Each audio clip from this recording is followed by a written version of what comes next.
여러분, 한 가지 문장을 보여드리도록 하겠습니다. 세상은 뭐뭐뭐하다. 이 중간에 여러분은 어떤 단어를 넣으시겠습니까? 세상은 뭐뭐뭐하다. 세상은 아름답다. 세상은 평온하다. 세상은 희망차다. 세상은 살맛난다. 표정이 안 좋으세요. 이런 단어는 아니신가 봐요. 그런데 이 단어 안에 어떤 단어를 집어넣든지 간에 그 들어가는 단어는 지금 나의 마음의 상태를 표현해주는 단어일 것입니다. 세상은 뭐뭐뭐하다. 그런데 저는 요즘에 이런 생각을 좀 많이 합니다. 세상은 위험하다. 갈수록 세상의 위험함을 많이 느끼는 요즘인 것 같습니다. 온 땅 가운데 위험하지 않은 공간이 없는 것 같습니다. 배움의 공간인 학교도 너무 위험합니다. 쉬러 가는 여행지에서도 사고는 일어나더라고요. 가장 안전해야 될 가정 역시 가장 큰 위험한 공간이 되어가고 있습니다. 대한민국 자체가 굉장히 불안해 보입니다. 아무것도 안 하고 그냥 가만히 있으려고 하는데 그럼에도 불구하고 수많은 SNS 문자와 영상들이 우리를 위험에 빠뜨리려 합니다. 한 2주 전쯤에 갑자기 전화 한 통이 왔어요. 전화를 받자마자 그쪽에서 들려오는 얘기가 뭐였냐면 남부지검입니다. 제가 너무 어이가 없어서 웃었어요. 실소를 하면서 네? 남부지검이라고요? 그랬더니 그분께서도 어이가 없었는지 네? 남부지검이라고요? 그리고 끊어버리더라고요.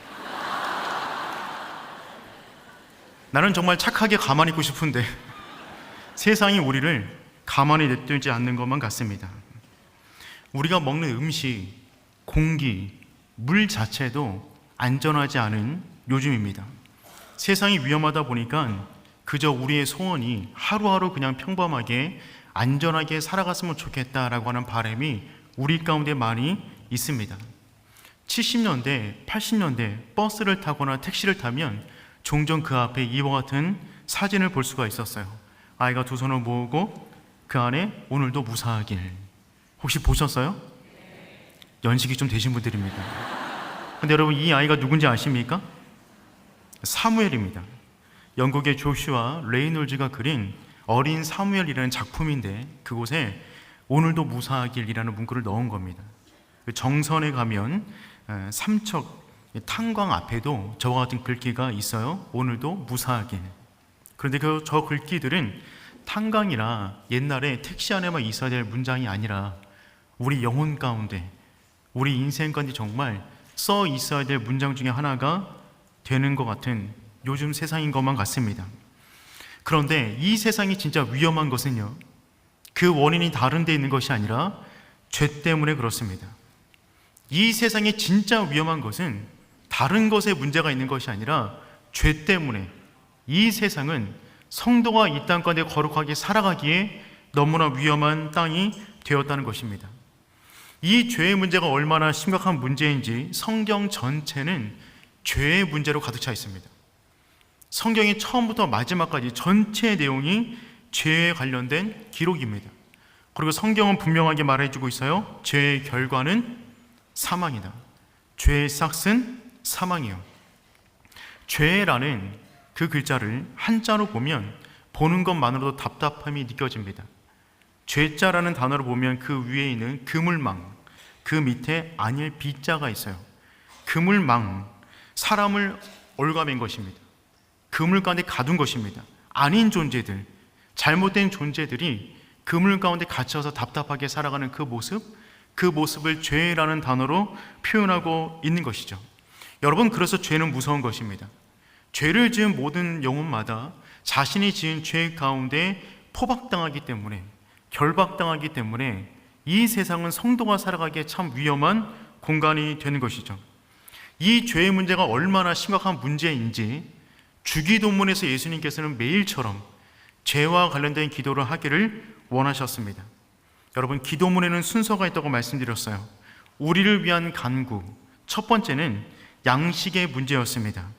오늘 우리에게 일용할 양식을 주시옵고, 우리가 하나님의 나라와 그분의 뜻과 그분의 이름을 위하여 살아가기 위해서 우리 가운데 공급되어야 될 첫 번째는 무엇이냐면 양식의 문제였어요. 결국 밥심으로 살아가는 것입니다.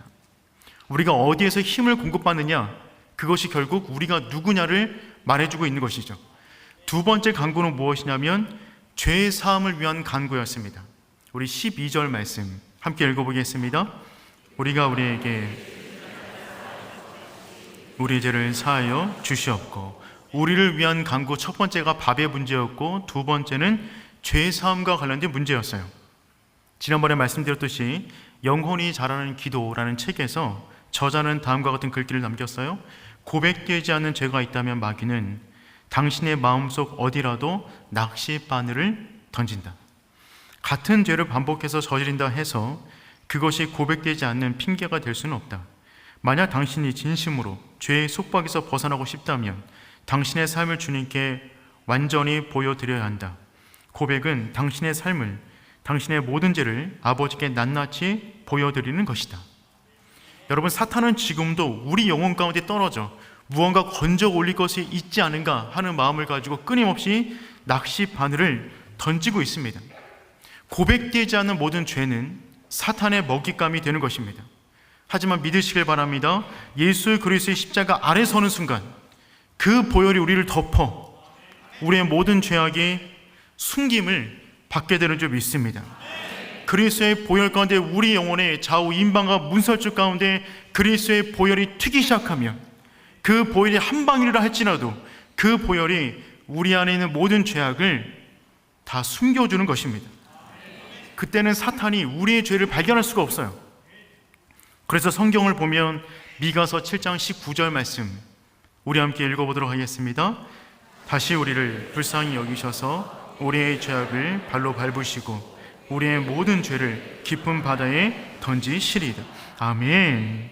우리를 불쌍히 여기시는 하나님의 긍휼이 우리 가운데 덮어지게 되면 우리의 모든 죄악을 깊은 바다에 던지세요. 아무도 찾을 수 없는 그곳에. 그리고 그 앞에 표지판 하나 붙인다고 말씀드렸어요. 낚시금지. 누구도 건져 올릴 수가 없습니다. 예수 그리스도 안에서 숨겨진 모든 죄악은 누구도 건들 수가 없는 것이죠. 사탄은 강해요. 하지만 아무리 강한다 할지라도 하나님을 이길 수 없기에 하나님이 가르신 우리의 죄악을 그들이 파고 들어와 그 죄악을 건져 올릴 수가 없다는 것이죠. 그러니 사랑하는 성도 여러분, 사탄은 우리를 직접 공격할 수가 없습니다. 근데 왜 아멘이 없는 거죠? 사탄은 우리를 직접 공격할 수가 없어요. 이걸 믿으세요. 진짜 믿으셔야 돼요. 믿으셔야 영적 전쟁 가운데 승리할 수가 있습니다. 여러분, 사탄은 우리를 공격할 수가 없는데 그리스도께서 십자가로 싸우셔서 사탄의 나라를 괴멸시키셨기 때문에 그들의 나라는 무너져 버렸어요. 그런데 왜 우리 삶 가운데 끊임없는 시험이 있는 거죠? 그 나라는 무너졌는데 그 패잔병들이 있어요. 그 나라는 괴멸되었는데 그 패잔병, 졸개들이 돌아다니면서 우리를 공격할 수 없으니 유혹하는 것입니다. 그들의 나라는 이미 무너졌어요. 여기에서부터 영적 전쟁이 들어가는 것입니다. 이 사실을 믿지 못하면 사탄이 너무 커 보여요. 영적 전쟁이 무시무시해 보입니다. 그러면 우리는 사단이 던지는 모든 시험과 유혹에서 이길 만한 힘을 얻지 못하는 것이죠. 그러니 사랑하는 성도 여러분, 믿으시길 바랍니다. 그리스도로 이미 승리하셨어요.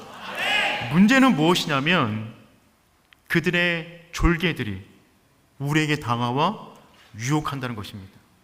건들지 못하니까 유혹하는 것입니다. 그래서 그 다음에 죄 사함을 받은 자들이 하는 기도가 무엇이냐면 시험에 들지 않기를 간구하는 것입니다.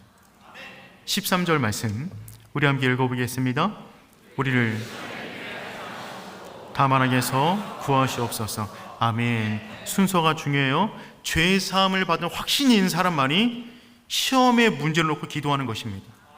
왜냐하면 그들은 우리의 죄 사함의 문제를 건들 수가 없는데 우리를 유혹하여 시험에 빠지게 만드니까 죄 사함의 확신과 능력이 있는 사람만이 사탄에게 주어진 시험에 이기게 해달라고 날마다 기도를 하게 되는 것이죠. 여러분, 그러니까 이 시험과 관련된 기도는 구원받은 사람만이 할 수 있는 기도 제목이 되는 것입니다. 구원받지 않은 사람은요, 시험에 문제를 놓고 기도할 필요가 없어요. 왜요? 시험하지 않으니까. 사탄이 누구만 시험하냐면 예수 그리스도의 보혈 안에서 죄사함을 받아서 원래 그들의 왕국의 백성이었는데 백성을 빼앗긴 것입니다. 그 빼앗긴 백성을 데려가야 되는데 그들을 건들 수가 없으니 와서 유혹하고 시험하는 겁니다.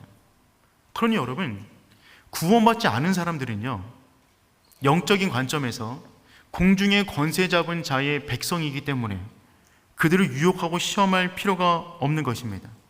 이미 자신들의 백성인데 그들에게 뭐하러 미끼를 낭비합니까?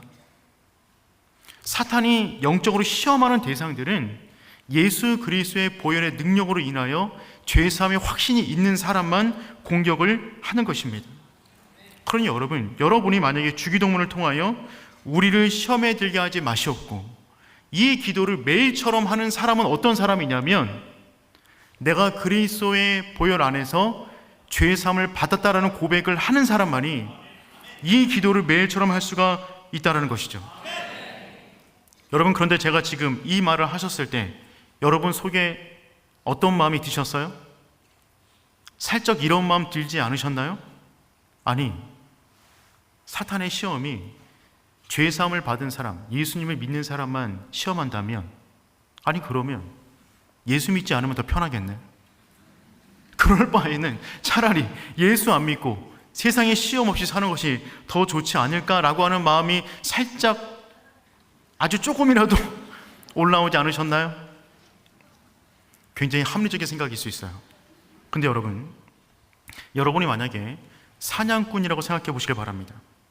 사냥꾼이 총을 2발을 쐈는데 그 중에 사슴 2마리를 맞췄는데 한 마리는 그 자리에서 직사했어요.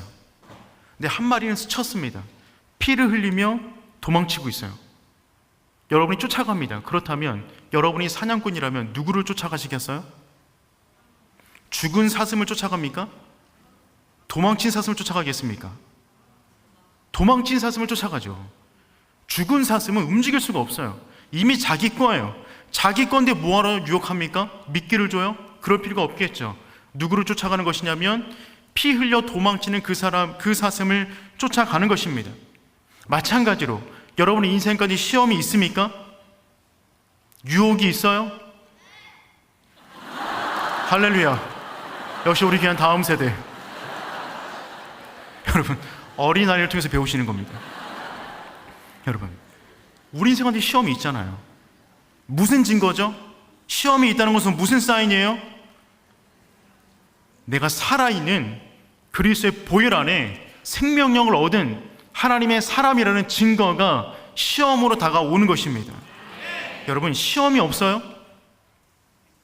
여러분, 맥박을 점검하세요. 내 영혼이 살아있나?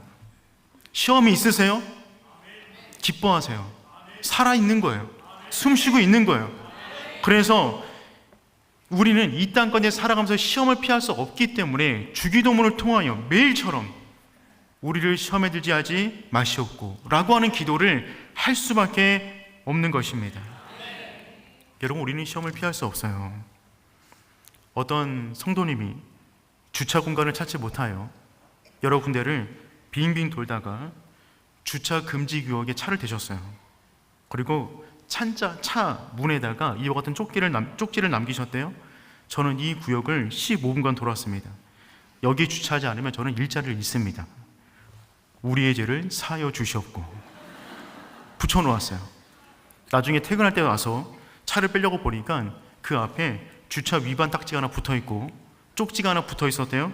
그 쪽지에 뭐라고 써있냐면 저는 이 구역에서 15년째 순찰하고 있습니다. 만일 딱지를 떼지 않으면 제가 일자리를 잃습니다. 우리를 시험에 들게 하지 마시옵고. 우스갯소리지만 여러분, 그런 것 같아요. 우리의 삶은 시험이라는 것이 모든 채널을 통하여, 모든 사람을 통하여, 모든 기회를 통하여 우리 가운데 다가오는 것입니다. 시험에서 면제된 대상은 아무도 없어요. 그러므로 주기도문, 이 기도를 매일같이 하라고 주님께서 주셨다면 우리를 시험에 들게 하지 마시옵고 다만하게서 구하시옵소서. 이 기도는 우리가 매일처럼 드려야 하는 기도가 되는 줄 믿습니다. 여러분, 우리를 시험에 들게 하지 마시옵고, 이 우리라는 이 단어에 빠져나갈 사람은 아무도 없습니다. 이 우리는 예수 믿는 우리를 말하는 거예요. 예수님을 믿은 우리라면 모든 사람은 이 우리 안에 들어가는 것입니다. 그러므로 우리 모두는 시험에서 면제된 사람은 아무도 없어요. 이 부분에 있어서 사탄은 굉장히 엄격하게 공정합니다. 사람을 가리지 않아요. 사람을 차별하지 않아요. 모든 사람을 시험합니다.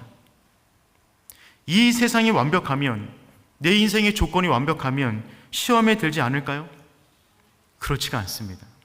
완벽한 동산 에덴 동산에서도 아담과 하와는 스스로 유혹에 빠져 넘어졌어요. 여러분, 그러므로 이 땅을 살아가는 우리는 시험에서 벗어날 수가 없는 것이죠. 그런데 이 기도는 가만히 보면 예방적인 차원의 기도입니다. 우리를 시험에 들게 하지 마시옵고, 기도를 통하여 우리 인생 가운데 보초를 세워놓는 기도예요. 시험에 빠진 자가 기도하는 것이 아니라 시험이 늘 있는데 그 시험에서 우리를 보호해달라고 기도로서 앞에 병사를 세워놓고 예비하는 기도가 되는 것입니다. 그러므로 이 기도를 드리지 않는 사람은 어떤 사람이냐면 시험을 기다리고 있는 사람이에요. 시험을 기다리는 것이 아니라 시험을 준비하고 방어하는 하나님의 사람 되기를 축복합니다. 제임스 패커는 주기도문이라는 책에서 다음처럼 이 문장을 해석해 놓았습니다. 아버지여, 이 땅에서의 삶은 쥐레밭이며 우리는 그 위험 가운데서 살아갑니다. 때문에 우리는 우리 자신을 의지하지 않사오니 아버지여, 우리를 안전하게 지켜 주옵소서. 저는 이 표현 가운데 이 땅에서의 삶은 쥐레밭이며 라고는 표현이 정말 크게 다가왔어요. 쥐레는 보이지 않습니다. 그런데 사람이 갈 만한 길목에, 사람이 밟을 만한 그곳에 숨겨놓는 거예요. 안전하다 싶은 그 땅에 발을 내디뎠는데 그곳에서 쥐레가 터지는 것입니다. 아무 생각 없이 방심하고 그냥 좋아서 그 길을 갔는데도 쥐레를 만날 수가 있는 것이죠. 더군다나 사탄은 우리가 가는 길목을 너무나 잘 알고 있어요. 특별히 우리가 가는 길목 가운데 어떤 길목을 잘 알고 있냐면 우리가 자주 넘어지는 길목을 잘 알고 있어요. 우리가 자주 시험에 빠지는 그 길을 우리보다 더 잘 알고 있어요. 그것에 쥐레를 숨겨놓는 것입니다. 그래서 우리 인생은 쥐레밭 위를 걷는 것과 같습니다. 우리가 완벽해도 시험을 피할 수 없어요. 우리가 완전히 온전한 사람이면 시험을 피할 수 있을까요? 그렇지 않아요. 욥은 완전한 인물이었어요. 거룩한 사람이었어요. 욥의 시험은 그의 거룩함이 동기가 됩니다. 너무 거룩하니까 사탄이 시험을 걸어왔어요. 성령 충만하면 시험에서 벗어날 수 있을까요? 아니에요. 예수님 자체가 성령이세요. 그분이 40일 동안 금식하고 성령 충만하셨음에도 불구하고 그는 사탄의 시험을 받으셨습니다. 그러니 거룩해도 성령 충만해도 심지어 예수님조차도 이 땅 가운데 인간으로 거하실 때는 시험을 피할 수가 없었다는 말이죠. 그러니 사랑하는 성도 여러분, 이 기도는 어떤 기도냐면 우리가 이 기도를 매일같이 기도하는 사람은 어떤 사람이냐면 영적인 센서가 깨어있는 사람입니다. 내 인생이 수많은 시험거리 가운데 놓여져 있다는 사실을 인지하는 그 사람만이 매일처럼 이 주기도문의 내용을 나의 기도전으로 삼고 날마다 기도해 나가는 것입니다. 사랑하는 성도 여러분, 저는 오른의 모든 성도님들의 영혼이 영적인 센서가 민감하게 깨어있기를 축복합니다. 그렇다면 우리는 이 기도를 하지 않을 수가 없어요. 왜냐하면 우리 삶 전체가 시험으로 둘러싸여져 있기 때문에 그렇습니다. 사랑하는 성도 여러분, 시험에 들지 않기를 축복해요.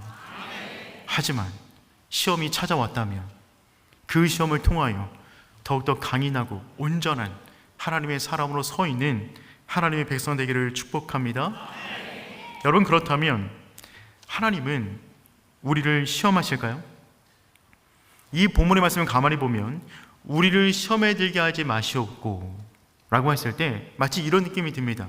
하나님이 우리를 시험 속으로 인도하시는 것 같은, 시험으로 이끄시는 것 같은 느낌이 드는 거죠. 그렇다면 하나님이 너무 무서워 느껴지는 거예요. 그런데 과연 하나님은 우리를 시험하실까요? 시험하세요. 대표적인 예가 아브라함입니다. 우리 창세기 22장 1절 말씀 우리 함께 읽어보겠습니다. 그 일 후에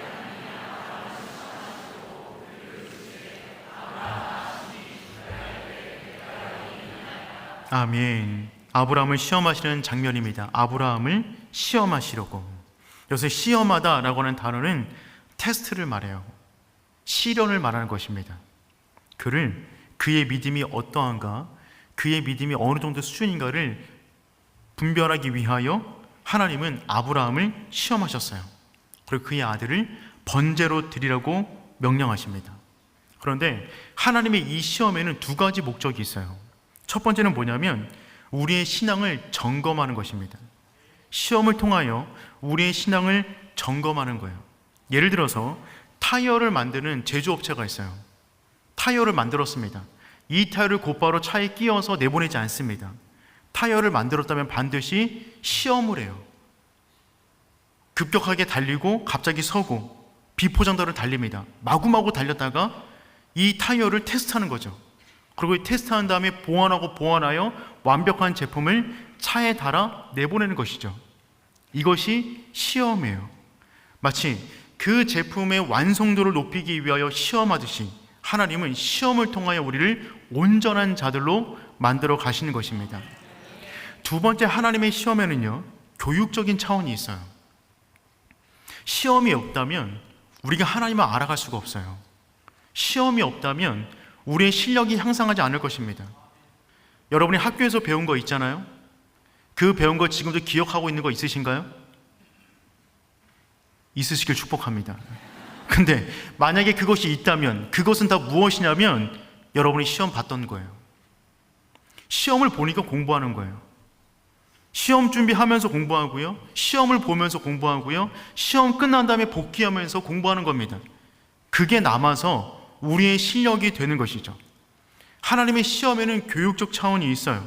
우리가 온전한 하나님의 사람으로 성장하기 위하여 필요한 영적인 지식, 하나님에 관한 지식, 그것을 시험을 통하여 우리 가운데 계속해서 알려주시는 것입니다. 그런데 오늘 본문에서 말하고 있는 이 시험은 하나님이 주시는 시험이 아니에요. 이 시험은 사탄이 주는 시험을 의미합니다. 그래서 원어를 보면 이 시험이 테스트가 아니라 유혹이라는 단어를 쓰고 있습니다. 페이라스 모스라고 하는 헬라어를 쓰는데 영어로 표현하면 템테이션이에요.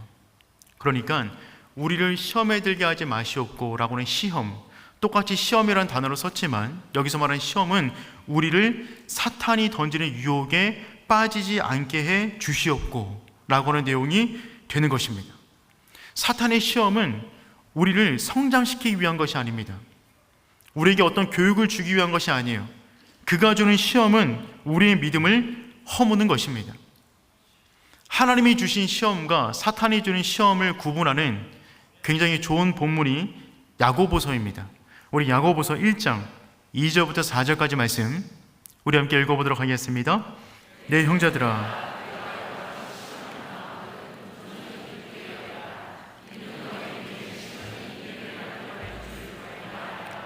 이내를 온전히 이루라. 이는 너희로 온전하고 구비하여 조금도 부족함이 없게 하려 함이라. 아멘. 여기 보니까 내 형제들아, 너희가 여러 가지 시험을 당하거든 어떻게 하라고요? 온전히 기쁘게 여기라. 여기서 말하는 시험은 어떤 것일까요? 하나님이 주시는 테스트를 말하는 것입니다. 하나님이 우리를 테스트하신다면, 시험하신다면 온전히 기쁘게 여기라는 거예요.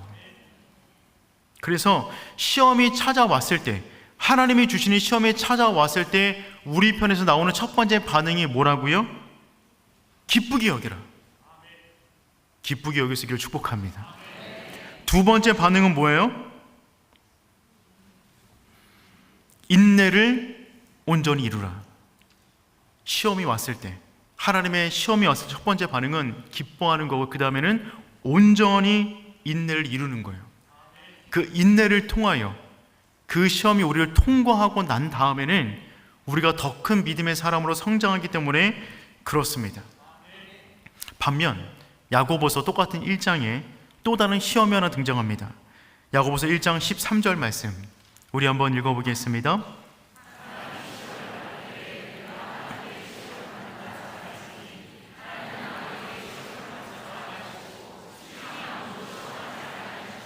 아멘. 사람이 시험을 받을 때에, 그렇죠? 여기서 말하는 시험은 어떤 시험일까요?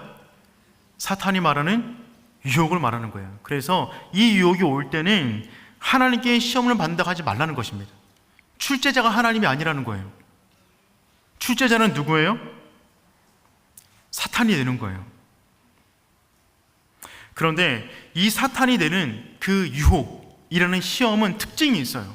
어떤 특징이 있냐면 우리 안에 있는 것을 가지고 시험해요. 야고보서 1장 14절 15절 말씀 우리 한번 읽어보겠습니다. 오직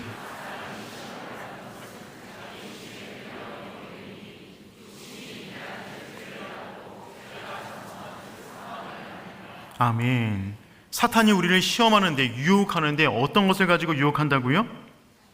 자기 욕심에 끌려 미혹됨이니, 즉 사탄은 우리 안에 있는 것을 가지고 시험한다는 것입니다. 여러분은 어떤 종류의 문제를 놓고 가장 많은 시험을 당하십니까? 어떤 문제로 종종 넘어지십니까? 어떤 문제로 종종 시험에 드시는 거죠? 나 시험에 들었어 라고 말씀하시는 그 주제는 뭐죠? 우리 안에 원래 있던 것들이에요. 그것을 자극하는 것입니다. 그것을 건드는 거예요. 사탄은 그 길목을 잘 알고 있어요. 그곳에 덫을 놓는 것입니다. 자기 욕심에 이끌려 미혹되는 거예요. 그러니 우리가 야고보서 1장을 통해서 한번 하나님이 주시는 시험과 마귀가 주는 유혹을 구분해 볼 수 있어요. 첫 번째, 누가 주는가에 대해서는 시험은 하나님이 주시는 거예요. 유혹은 마귀가 주는 겁니다. 어디서 오는가? 시험은 외부에서 와요. 외부 환경을 통하여 우리의 믿음을 단련시키는 것입니다. 유혹은 내부로부터 와요. 자기 욕심에 이끌려 미혹됨이니. 목적이 달라요. 하나님의 시험은 성장에 있어요. 단단하게 만드는 겁니다. 유혹은요, 넘어뜨리는 데 있어요. 쓰러지게 만드는 데 있어요.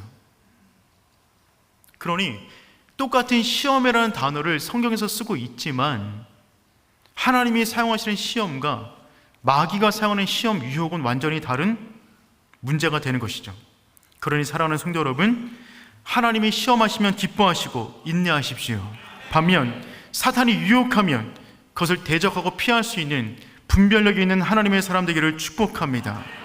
근데 사랑하는 성도 여러분, 우리들의 문제는 이거예요. 우리들의 문제는 무엇이냐면 뭐가 시험이고 뭐가 유혹인지를 모른다는 것입니다. 여러분들 지금 사진 많이 찍으셨잖아요? 그거 찍으셨는데 뭐가 유혹이고 뭐가 시험인지 알아야 뭔가를 적용해 나갈 수 있을 것 같은데 우리의 영적인 수준은 그것을 분별하지 못하는 데 문제가 있는 것입니다. 그러니 여러분, 시험이 다가오고 유혹이 다가올 때 꼬리표를 달고 오지 않아요. 시험이라는 꼬리표와 유혹이라는 꼬리표를 달고 오지가 않습니다. 그 구분이 참 애매해요. 그래서 우리는 주기도문을 매일처럼 기도해야 되는 거예요. 우리를 시험에 들게 하지 마시옵고, 우리는 시험이 다가와도 그게 시험인지도 모르는 존재이기 때문에 그게 시험이었어? 그 정도 수준이 우리 수준이기 때문에 날마다 시험에 들지 않게 하기를 원하는 기도를 드리는 것입니다. 그러므로 사랑하는 성도 여러분, 시험이 왔다면 그 시험을 누가 냈는지 너무 신경 쓰지 마세요. 어차피 모릅니다. 그게 우리 수준이에요. 시험이 왔으면 무조건 잘 치르면 되는 거예요. 예를 들어서 여러분이 시험을 봅니다. 시험을 보는데, 학교에서 시험 보는데 시험 문제를 받아봤어요? 받아보니까 1번 문제는 A라는 선생님이 내셨을 것 같아. 단어를 보니까 A 선생님이 했던 문제 같아. B라는 문제는 2번 문제는 B라는 선생님이 낸 것 같아. 이 특정 단어는 이분이 자주 쓰는 단어야. 이렇게 분석하고 있으면 시험 잘 볼 수 있을까요? 시험 시간 끝납니다. 시험 문제를 받아보면 이 문제를 누가 냈는지 출제자를 분석하고 있는 것이 아니라 무조건 잘 보면 되는 겁니다. 시험을 당했을 때 유혹이든 시험이든 우리에게 중요한 것은 이것이 하나님의 테스트인가 사탄의 유혹인가를 분별하는 것이 아니라 어떤 시험이든지 간에 능히 감당할 수 있는 하나님의 사람이 되도록 날마다 기도하는 것입니다. 그렇지 않다면 하나님이 주시는 시험임에도 불구하고 스스로 실족하여 쓰러지는 자들이 있어요. 반면 사탄이 주는 유혹임에도 불구하고 잘 극복하여 믿음의 성장을 누리는 사람이 있단 말입니다. 사도행전 16장을 보면 바울과 실라가 복음을 전하다가 옥에 갇히는 일이 벌어지게 됩니다. 복음을 전하고 있는데 길거리에서 귀신 들려 점치는 여인을 만나게 됩니다. 그때 바울이 기도하여 그 문제가 낫게 돼요. 그러자 갑자기 사람들이 그를 잡아다가 옥에 넘기고 구타를 했습니다. 태형에 맞아 감옥에 갇히게 되었어요. 여러분, 이 사건은 하나님의 시험일까요? 사탄의 시험일까요? 아무도 모릅니다. 그런데 그 밤에 바울과 실라는 뭐 했냐면 찬송과 기도했어요. 사도행전 16장 25절 26절 말씀 읽어보겠습니다. 한밤중에 제수들이 듣더라. 이에 갑자기 큰 지진이 나서 옥토가 움직이고 문이 곧 다 열리며 모든 사람이 메인 것이 다 벗겨진지라. 아멘. 이것이 하나님의 시험인지 사단의 유혹인지 알 수는 없지만 바울과 실라는 그 문제가 어디서 왔는가를 고민할 그 시간에 하나님을 향한 찬송과 기도로 모든 시간을 채워나가고 있어요. 그 순간에 놀라운 하나님의 기적을 경험하게 되는 것입니다. 사랑하는 성도 여러분, 그러므로 우리에게 어떤 문제가 다가오든지 간에 그 모든 시험이 다가왔다면 믿음으로 잘 극복할 수 있는 하나님의 사람 되기를 축복합니다.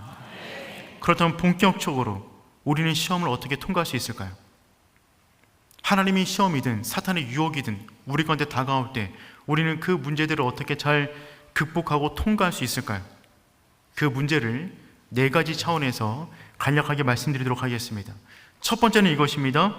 예상 문제를 철저히 준비하는 것입니다. 예상 문제를 철저히 준비하는 것입니다. 여러분, 수능 시험 끝나고 나면 항상 그런 인터뷰 하잖아요. 만점자, 고득점자 찾아가서 어떻게 공부했어요? 그러면 그 학생들이 항상 뭐라고 말을 해요?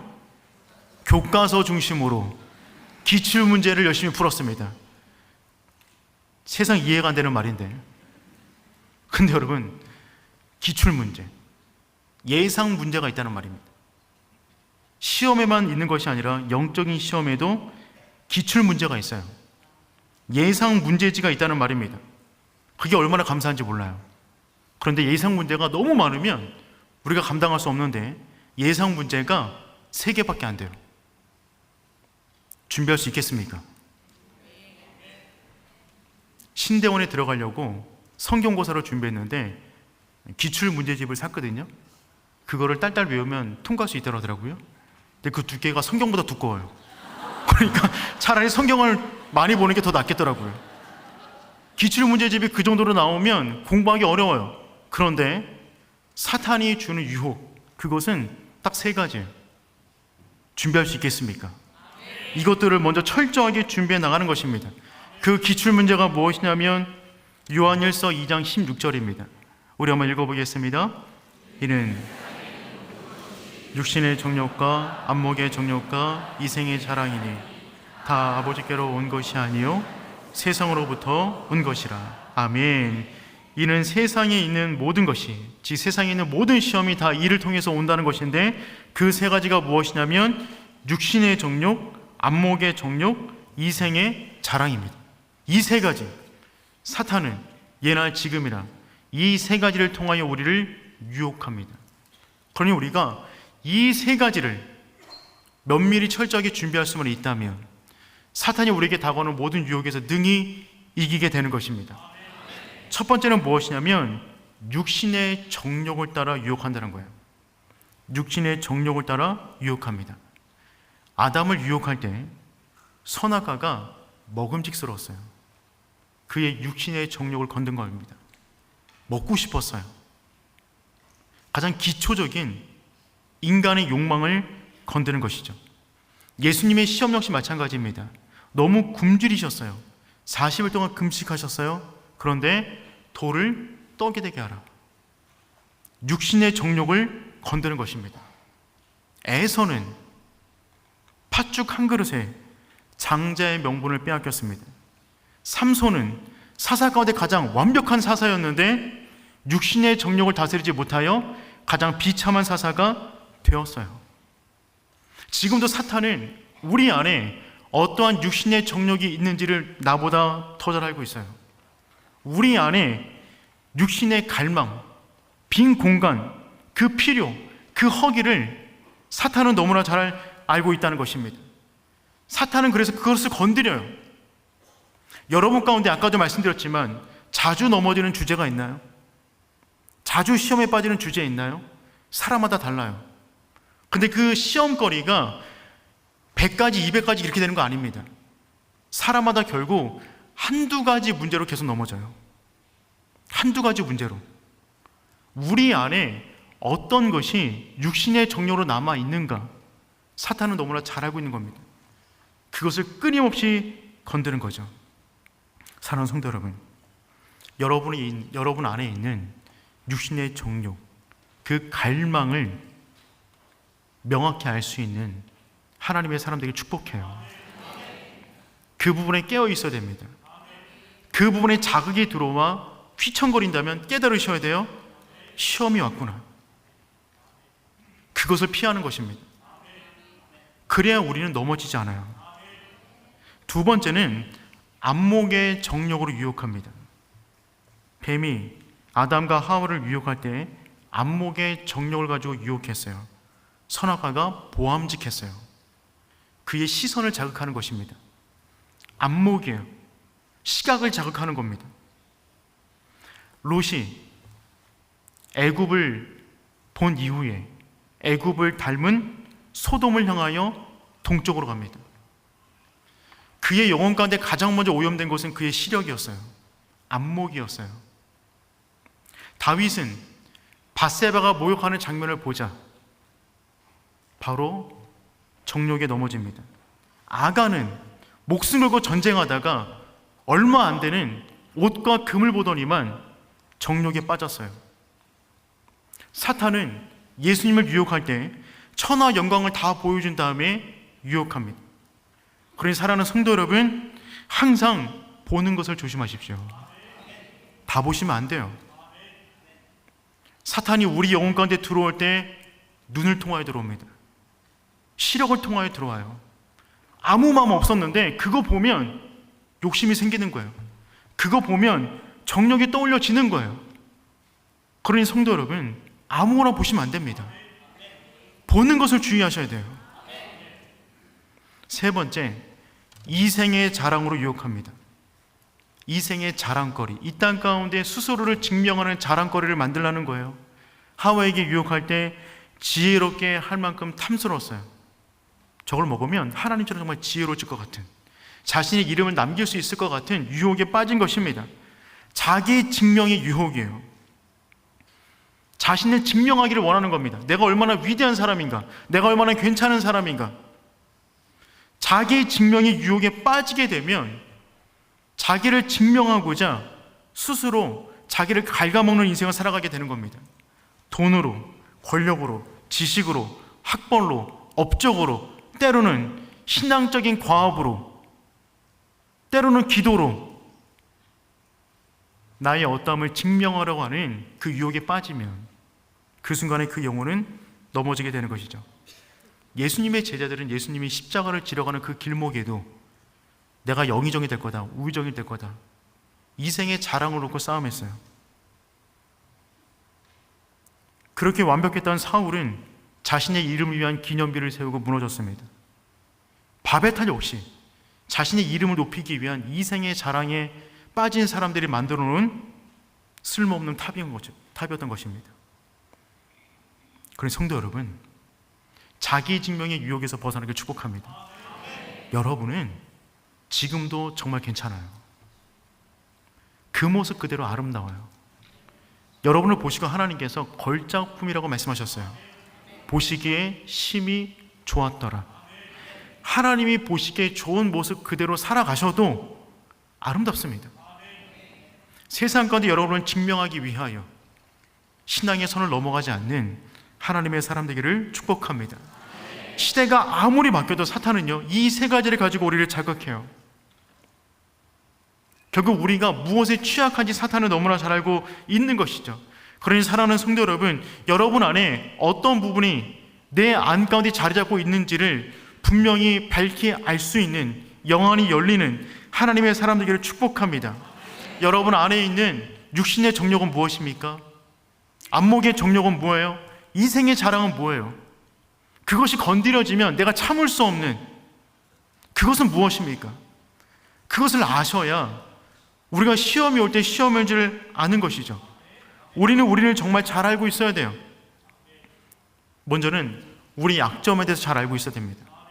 내 약점은 무엇인가? 약점을 알지 못하면 일상생활 하다가도 넘어질 수 있어요. 저는 허리 측만증이 있어요.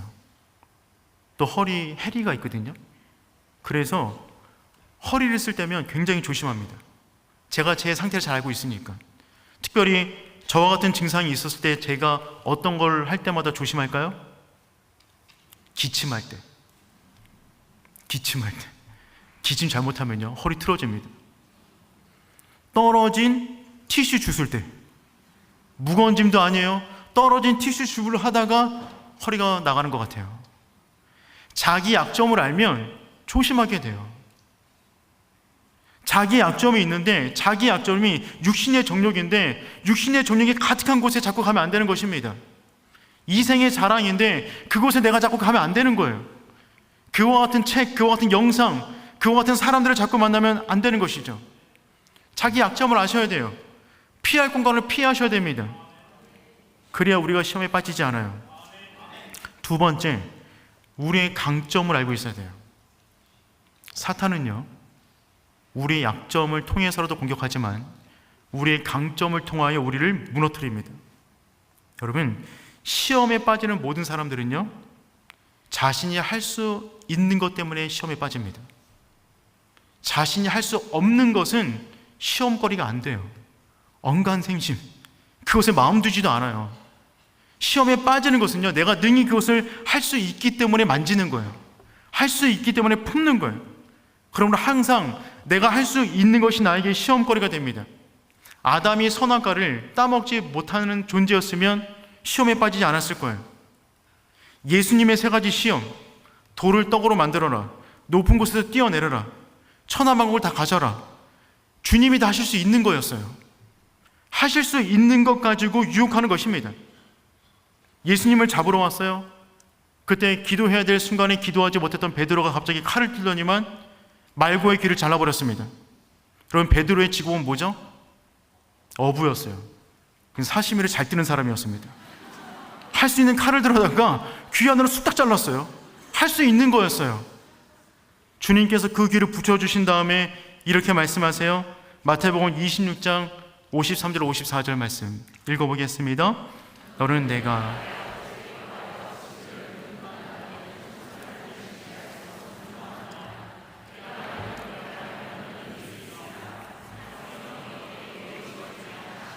아멘. 너는 내가 아버지께 구하여 지금 12군단이나 더 되는 천사를 보내게 하실 수 없는 줄로 알고 있느냐? 난 할 수 있어. 할 수 있는데 그분은 안 하셨어요. 그래서 시험에 빠지지 않으셨습니다. 할 수 있는 거 다 하면 시험에 빠지는 거예요. 아론의 두 아들 나답과 아비후, 그들은 제사장이 아니었다면 감히 제사를 함부로 드리지 않았을 것입니다. 다윗, 그가 졸병이었다면 감히 장군 우리아의 아내를 범하지 않았을 겁니다. 유다, 그가 예수님의 제자가 아니었다면 예수님을 감히 팔아버리지도 못했을 거예요. 할 수 있으니까 해버린 거예요. 사랑하는 성도 여러분, 할 수 있는 것을 다 하는 것이 아닙니다. 그것을 조심하셔야 돼요. 사탄은 항상 그것을 부추겨요. 너 할 수 있잖아. 그 정도 누릴 수 있는 거 아니야? 그 정도 능력 되잖아. 그 정도 숨길 수 있잖아. 그거 하다가 넘어지는 것입니다. 오스왈드 챔버스 목사님은 다음처럼 말씀하셨어요. 성경 안의 인물들이 약할 때 넘어지는 것이 아니라 강할 때 넘어진다. 경솔하게 사용되는 힘은 이 중의 약점이다.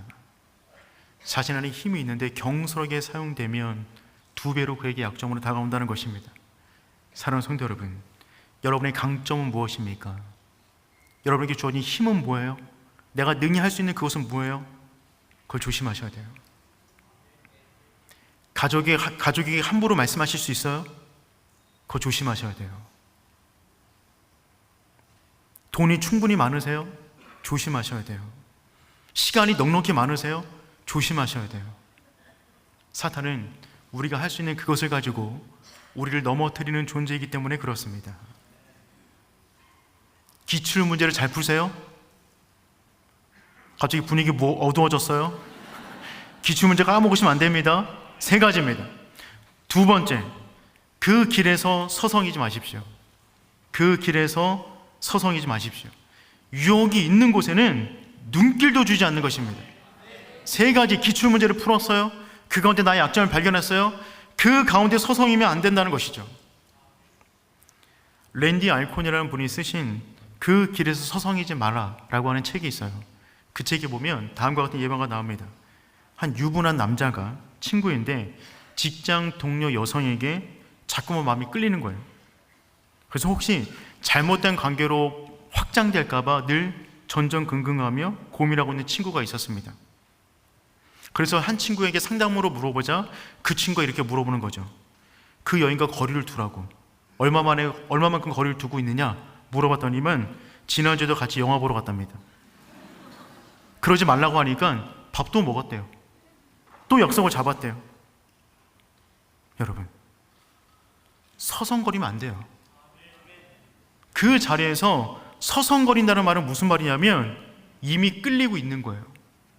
내 안에 안목의 정욕이, 육신의 정욕이, 이생의 자랑에 자극되었는데 그 가운데 고민하고 있다? 이미 미끼를 반쯤 문 겁니다. 이는 마치 깨지기 쉬운 유리컵을 모서리에 세워놓고 떨어지면 어떨까 정전긍긍하는 모습과 같은 겁니다. 치우셔야 돼요. 안전한 공간에 나를 놓으셔야 떨어지지 않는 겁니다. 멀쩡한 길을 놔두고 진흙탕 위로 걸어가면서 내 발에 흙이 묻지 않을 것을 기대하시면 안 되는 것이죠. 음란에 문제가 있습니까? 인터넷에서 끊으세요. 중독에 문제가 있어요? 근처도 얼씬하지 마세요. 알코올에 문제가 있어요? 욕망이 올라올 때마다 우유 1.5리터를 원샷 하세요. 타인의 말에 쉽게 흔들리세요? 주변에 부정적인 말을 하는 사람의 말을 듣지 마십시오. 곁에 두지 마세요. 인생이 끊임없이 무언가 악순환이 벌어지고 있습니까? 그 고리를 끊으세요. 그 고리 안에 있으면서 나는 왜 이럴까 자책하지 마십시오. 서성거리시면 안 돼요. 그 자리를 피하는 것입니다. 전에 있던 교회에서는 꼭 겨울이 되면 배추를 담갔어요. 그러면 목회자도 같이 나와서 같이 배추를 담갔습니다. 저의 역할은 배추를 소금물에 절이고 들어다가 물을 빼고 배추를 쌓는 거였어요. 제가 그때 배추 쌓는 기술이 제가 봐도 참 대단했습니다. 엄청나게 많은 배추를 쌓았는데 거기서 넘어지지 않게 쭉 쌓는 거거든요. 그런데 그 배추를 소금물에 절일 때 소금을 넣고 이렇게 물을 풀잖아요. 그때 소금이 잘 녹지 않더라고요. 수돗물에 정말 한참을 휘 저은 다음에 소금이 안 보이면 그때 배추를 담가서 절이고 넣는 것입니다. 그런데 그 동일한 소금을 갖다가요 바닷물에 빠뜨리잖아요. 자루를 잠깐 담궜다 올려놔도 다 사라집니다. 수돗물인 담수에다가 하게 되면 정말 녹진 않는데 바닷물에 담그면 금방 녹아버려요. 왜요? 거기서 건져 올린 것이기 때문에 그래요. 거기서 건져 올린 것이기 때문에 바닷물에 담그면 금방 녹아버리는 것입니다. 영적으로도 그래요. 우리는 원래 공중에 권세 잡은 자 밑에 있었어요. 그 밑에 우리는 육신의 정욕과 이생의 자랑과 안목의 정욕에 끌려 살아갔어요. 그러다가 구출함을 받았어요. 그 가운데 우리는 늘 죄의 문제를 싸우며 살아가는 것입니다. 그런데 갑자기 그곳에 담궈 놓으면 금방 그쪽 사람으로 된 것처럼 동화되어 버리는 거예요. 그러니 사랑하는 성도 여러분, 그쪽으로 눈길도 주지 않는 하나님의 사람 되기를 축복합니다. 세 번째, 조기 진압하는 것입니다. 시험이 오지 않으면 너무나 좋지만 시험이 다가왔어요? 그러면 조기 진압하는 거예요. 초기 대응. 얼마나 중요합니까? 심정지가 왔을 때 4분 이내 해야만, CPR을 해야만 안전할 수 있는 것이죠. 처음에 유혹이 다가올 때 그것을 잘 다스려야 돼요. 루터는 이런 말을 했습니다. 새가 머리 위를 날아가는 것은 막을 수 없지만 새가 머리 위에 둥지를 트는 것은 막을 수 있다. 그렇잖아요. 나는 걸어가고 있는데 새가 지나가다가 똥을 쌌어요. 그거 어떻게 하겠어요? 맞으면 어떻게 해야 돼요? 닦아야죠. 맞는 건 어쩔 수 없지만 빨리 닦으면 돼요. 우리가 어떤 유혹에 자극을 받을 수 있어요. 그럴 때 우리가 영적으로 깨어 있어 그것을 빨리 영적으로 진압해 나가야 되는 것입니다. 빨리 치우셔야 돼요. 그 환경을 피하셔야 돼요. 말씀을 붙잡는 겁니다. 무릎을 꿇는 거예요. 그래서 이때 중요한 것은 무엇이냐면 기도의 삼겹줄을 치는 겁니다. 우리는 나 혼자 힘으로 주어지는 모든 시험을 이겨낼 수가 없어요. 중보기도로 부탁하는 것입니다.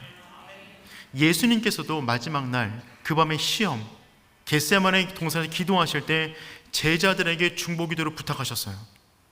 예수님도 부탁하셨는데 우리는 왜 부탁하지 않는 겁니까?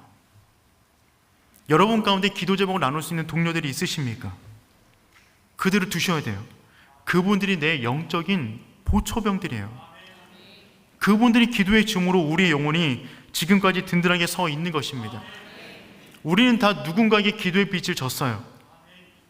서로가 서로에게 함께 기도하며 함께 시험에서 보호해주는 영적인 동료가 되어야 되는 것입니다. 저 역시 지금까지 살아오면서 많은 분들의 기도에 빚을 짓고 살아오고 있습니다. 제가 신대원 가기로 작정했을 때 그때 참 제가 생각해도 여러 가지 많은 영적인 공격과 시험들이 참 많았습니다. 그때 제 안에 이런 생각들이 많았어요. 자존감도 낮은 것 같고 실력도 없는 것 같고 영적인 근육이 말랑말랑한데 내가 어떻게 이 힘든 세상 가운데 목회자로 살아갈 수 있을까? 내가 정말 그 길을 갈 수 있을까? 수많은 고민과 시험거리가 정말 많았습니다. 그때 정말 낙심된 마음으로 늦은 밤에 교회에 기도하러 갔어요. 2층으로 되어 있는 교회였는데 준2층에 저는 그냥 멍덩그러니 앉아 있었어요. 기도가 나오지 않았습니다. 그냥 앉아 있었어요. 근데 그 늦은 밤에 누군가가 밑에서 기도하시는데 너무 또박또박 기도하시는 거예요. 크게 또박또박. 그러니까 안 듣고 싶었는데 들렸어요. 그래서 그 다음부터는 기도도 안 되니까 그분이 하고 있는 기도 내용을 들었거든요. 근데 듣다가 깜짝 놀랐어요. 제 이름을 부르면서 기도하는 거예요. 경훈이를 위해서. 우리 경훈이가 목회자의 길을 간다고 하는데 흔들리지 않고 잘 갈 수 있게 해달라고 또박또박 기도하시는 거예요. 그 순간에 저는 기도 한 줄도 하지 않았는데 모든 문제가 다 해결돼 버렸어요. 그분의 기도로 목사가 됐어요. 저는 지금도 여러분들의 기도의 빚을 지고 있는 것이죠. 그러니 우리는 서로가 서로에게 기도로서 서로의 인생을 잡아주는 영적인 동지가 되어야 되는 줄 믿습니다.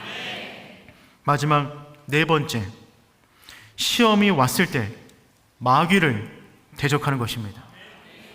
시험이 왔을 때는 마귀를 무조건 대적하는 것입니다. 시험이 안 오면 너무 감사해요. 하지만 유혹이 왔어요? 그땐 여러분 담대하게 싸우는 겁니다. 이미 시작된 전쟁에서는 반드시 이겨야 되는 것이죠. 너무나 감사한 것은 우리는 모든 시험을 감당할 수 있어요. 이 믿음이 있으셔야 돼요. 우리는 모든 시험을 감당할 수 있어요. 고린도전서 10장 13절 말씀 읽어보겠습니다. 사람이 감당한 시험 밖에는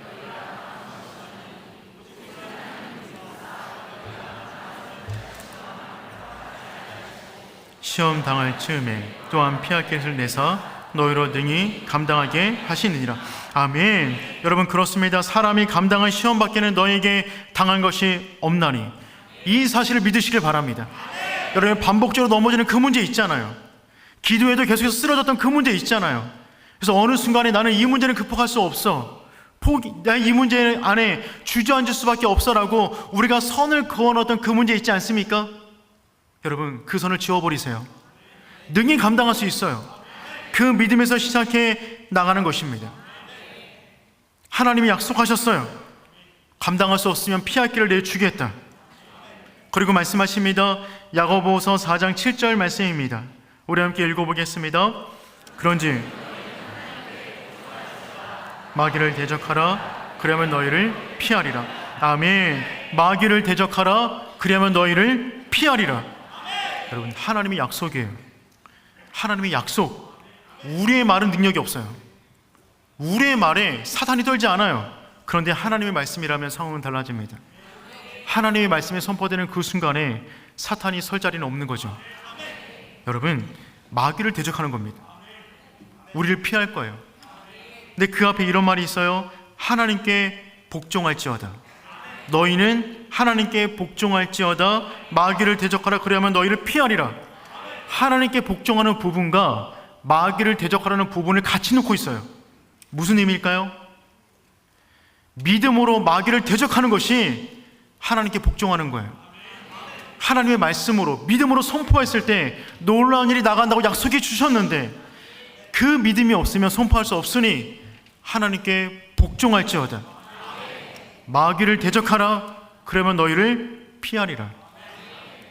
이 믿음이 있는, 이 복종을 할 수 있는 하나님의 사람 되기를 축복합니다. 하나님은 우리에게 승리를 주기를 원하십니다. 그래서 시험을 허락하시는 거예요. 하나님이 다 막으실 수 있어요. 그런데 때로는 사탄의 유혹을 우리에게 열어놓으셨어요. 그 순간에 넘어지는 것을 주님께서 보기를 원하시면서 그런 것이 아니라 그 순간에 하나님께 복종할지어다. 마귀를 대적하라. 그리할 때 떠나나가는 그 놀라운 자녀됨의 권세, 그것을 누리라고 하나님은 우리에게 사탄의 유혹 앞에 당당하게 우리를 내놓으신 것입니다.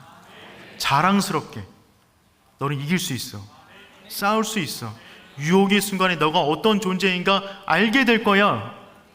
욥처럼 우리를 세상 앞에 내놓으신 것입니다. 그러니 사랑하는 성도 여러분, 모든 시험에서 싸워 이길 수 있는 하나님의 사람 되기를 축복합니다. 말씀을 정리하도록 하겠습니다. 여러분, 사탄의 나라는 이미 괴멸되었어요. 무너졌어요. 십자가를 휘두름으로 예수 그리스도께서 이미 승리를 얻으셨습니다. 그런데 졸개들이 남아있어요. 흩어졌던 졸개들, 그들이 우리를 시험으로 싸움을 걸어와 이길 수 없으니 유혹하는 거예요. 마치 그것이 진짜인 것처럼. 너 아무것도 아니잖아.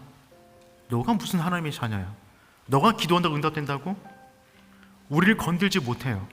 그냥 유혹하는 거예요. 육신의 정력으로, 안목의 정력으로, 이생의 자랑으로 유혹하는 겁니다. 거기까지예요. 그곳에 우리가 말씀 갖고 서는 거예요. 주기도문 기도 가지고 날마다 하나님께 나아가는 것입니다. 그럴 때 하나님께서 우리 인생 가운데 놀라운 시험을 극복하고 시험까지 당당히 서 있는 하나님의 사람, 하나님의 자녀로 우리를 온전하게 만들어 가실 것을 믿습니다.